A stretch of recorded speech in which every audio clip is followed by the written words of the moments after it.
Welcome to lesson number 11 in this series on how to draw realistically. Obviously, we are dealing with how to draw a snake, and if you're able to watch the first video in this series and the other videos, first video will go through the techniques that you'll need to know that I'll go through lightly with this video, but the first video really goes into a lot more detail on what the techniques are and how you really should be able to draw realistically, really anything realistically. So watch those videos and let's get started.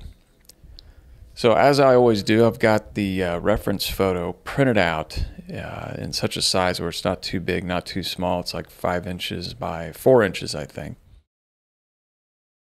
Plus, it is very close to where I'm going to start.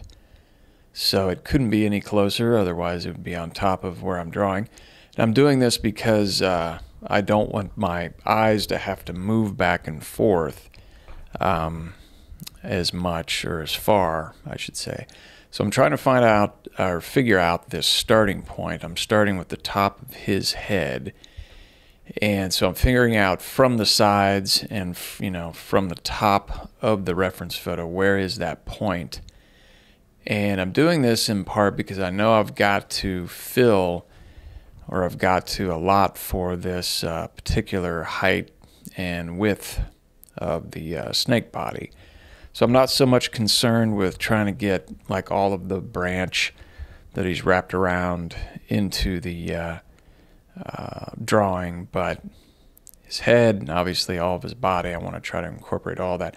So I make sure that I start off in such a position where I know that I've got enough paper to fill that. Of course, I guess you could always start off with a much larger piece of paper, but it's just a good exercise to get into. And here what I'm doing is spending a lot more time on his head.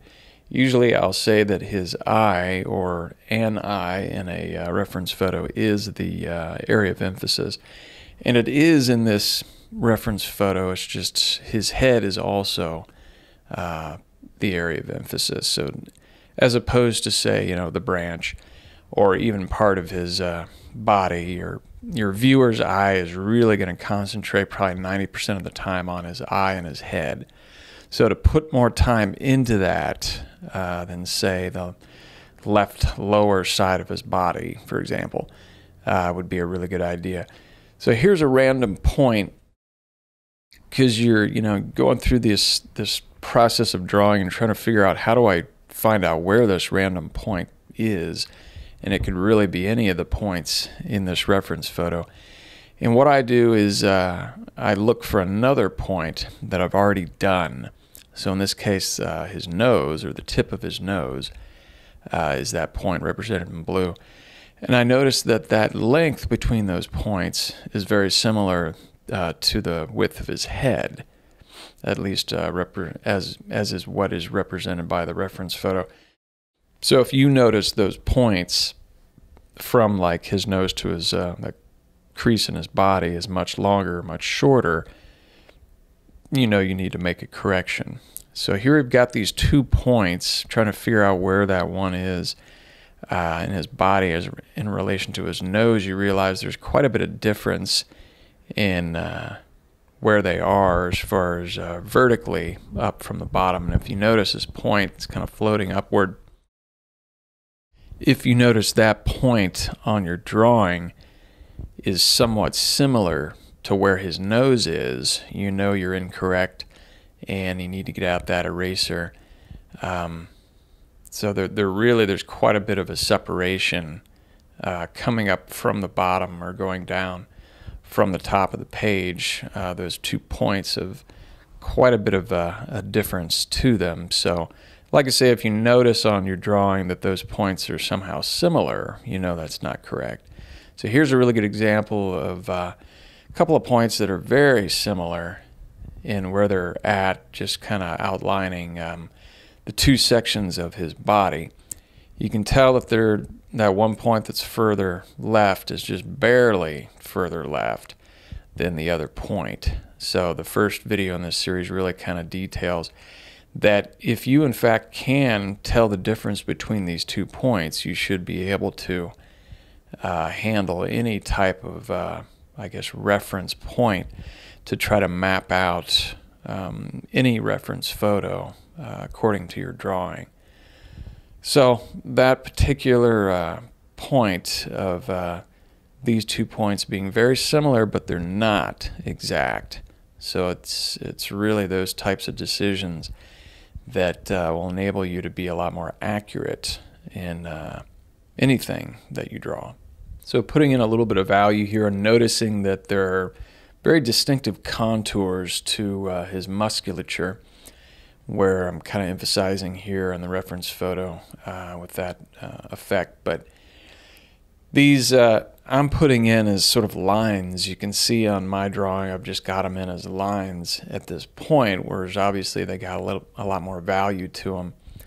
But just mapping out where those contours are, because the shadows obviously are going to follow the contours of his muscle. And you can see all these grayscales as this arrow is showing you, where the first video in this series really trying to recognize the grayscales in your reference photo. This particular grayscale here, you can tell it goes towards more of a just medium gray. It doesn't, go towards a lighter white as a grayscale usually does. The one underneath his chin it has this real sharp drop off. So different types of grayscales, recognize the difference between the two, that sometimes you've got a more traditional grayscale and the other times you've got variations where it'll spill over from dark gray to a medium gray and never progress to a lighter gray. But nevertheless, it is considered this shading technique of a grayscale.